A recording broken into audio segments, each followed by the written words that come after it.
예수 믿는 것이 이처럼 좋은데 내가 이때까지 그걸 잘 몰랐구나 하고 진짜 기쁜 생활 하시는 분들이 있습니다. 그분은 정말 예배 드리는 것을 소중하게 생각합니다. 또 물질 전에 쓰던 거하고 다르게 하나님 나라를 위해서 쓰기도, 실제 자기 삶이나 교회 현장에서 하나님의 역사를 보고 살아갑니다. 예수를 믿어도 늘 걱정, 근심에 쌓인 삶을 사는 사람들이 있습니다. 이런 분들은 육신적인 눈으로 모든 것을 바라봅니다. 사도행전을 육신의 눈으로 보면 예수 믿는 것은 굉장히 고생하는구나 생각됩니다. 그러나 정말 그리스도로 답이 나고 하나님의 나라 배경이 되어 주인이 바뀐 삶, 전도자의 눈으로 보면 모든 것 속에 하나님의 역사를 보게 됩니다. 돈이 많고 없고 건강, 몸이 불편하고 그런 것이 지금 문제가 아닙니다. 쫓겨다니면서도 하나님의 역사를 보는 사람, 그것이 바로 사도행전의 사람들이요, 구약의 하나님이 붙드시고 사용하는 사람들입니다. 사도 바울은 감옥에 갔는데 거기에 하나님의 계획을 봅니다. 선생님들이여, 어찌해야 우리가 구원을 얻을 수 있습니까? 이유 없이 갖는 것 같은데 전도 선교 때문에 하나님이 보낸 것을 알게 됩니다. 이 눈이 안 열리면은 예수 믿는데도 병 걸리네, 나는 실제적으로 성공한 것이 없네, 이렇게 되는 겁니다. 진짜 예수 믿는 사람, 세상 기준의 성공이 아닙니다. 내가 답을 가지고 답을 주는 전도자의 삶을 사는 겁니다.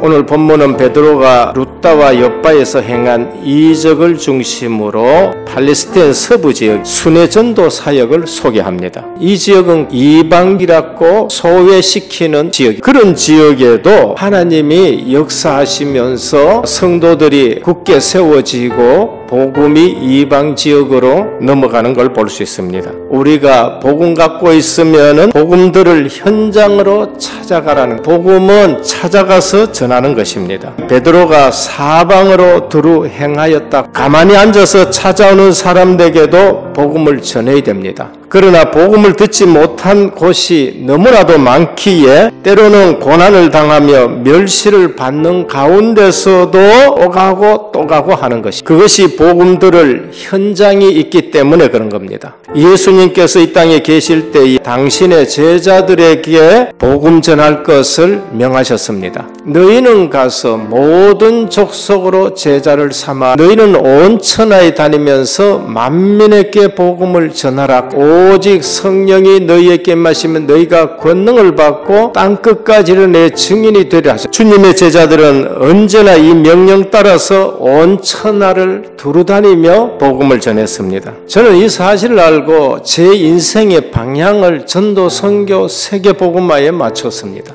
왜냐하면 그곳에 그리스도가 재림하실 땅이니까 그런 것입니다. 왜 사방으로 두루다니며 전해야 하는가? 이런 양의 특징이 자기 스스로는 찾아올 수 없는 것입니다. 저도 자녀 한번 잃어봤었습니다. 문방구 조금 간다고 갔는데 나를 못 찾고 아파트 밖으로 나가가지고 아이가 없는 거예요. 다른 점으로 갔는데 마침 제가 넘어가보자 싶어서 넘어갔는데 쭈그리고 앉아있는 거예요. 못 만났었으면 큰일 나겠지요. 지금 또 주님께서는 그 한 마리 양을 안고 기뻐하면 돌아왔다 합니다. 타락하여 부패한 영혼 스스로는 하나님 앞에 나올 힘이 없는 겁니다. 그래서 하나님이 아담을 찾아가서 아담아 네가 어디 있느냐 물으신 것입니다. 그런즉 저희가 믿지 아니하니 어찌 부르리요? 듣지 못한 일을 어찌 믿으리요? 전파하는 자가 없으니 어찌 들으리요? 보내심을 받지 아니하였으면 어찌 전파하리요? 기록된 바 아름답도다. 좋은 소식을 전하는 자들의 발이요라고 말씀합니다. 하나님 앞에서는 무시해도 좋을 만큼 무가치한 사람은 없다. 영혼의 무게는 똑같습니다.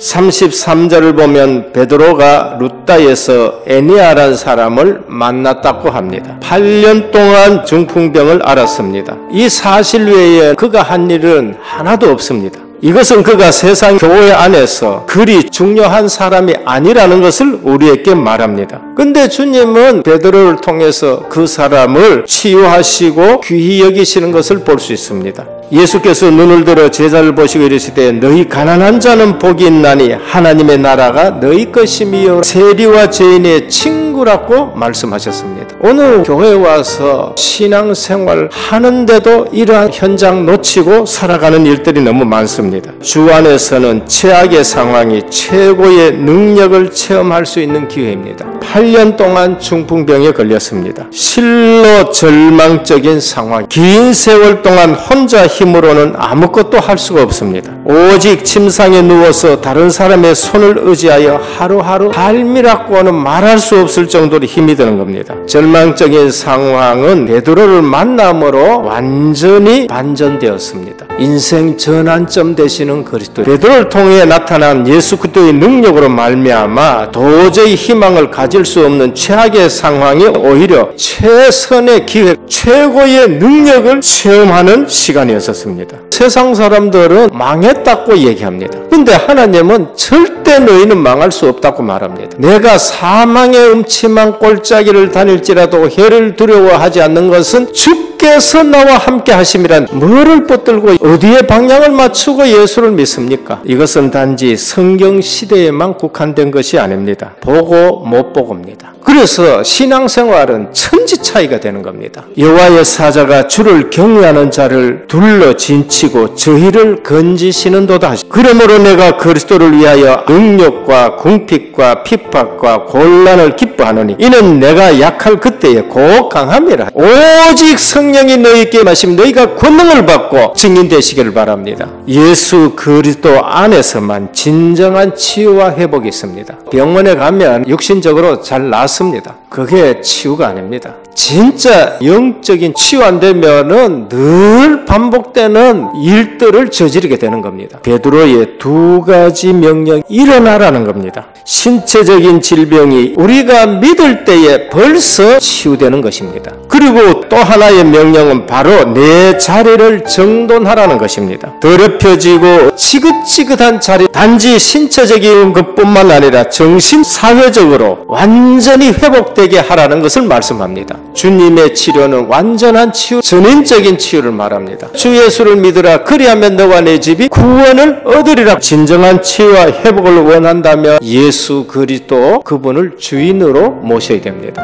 능력이 뭐가 능력이냐? 주님이 주인 되는 삶이 능력의 삶입니다. 믿음의 선포자는 하나님의 권능을 전달하는 통로입니다. 그래서 우리가 신분을 잃어버리면 진짜 맛이른 소금이 돼가지고 세상 나가 사람들에게 버림을 당해서 밟힌다고 말씀합니다. 성도는 하나님의 권능을 전달하는 통로, 은혜를 베푼 자는 더 큰 은혜를 받습니다. 소망은 하나님께서 이루실 역사의 전주곡입니다. 내가 소망 가지면은 거기에 하나님이 역사하는 것입니다. 사명 있는 자는 사명이 닿을까지 절대 죽는 법이 없다. 정말 전도자의 눈을 가지고 현장을 보고 하나님의 역사를 체험하는 저와 여러분 되기를 주님의 이름으로 축원합니다.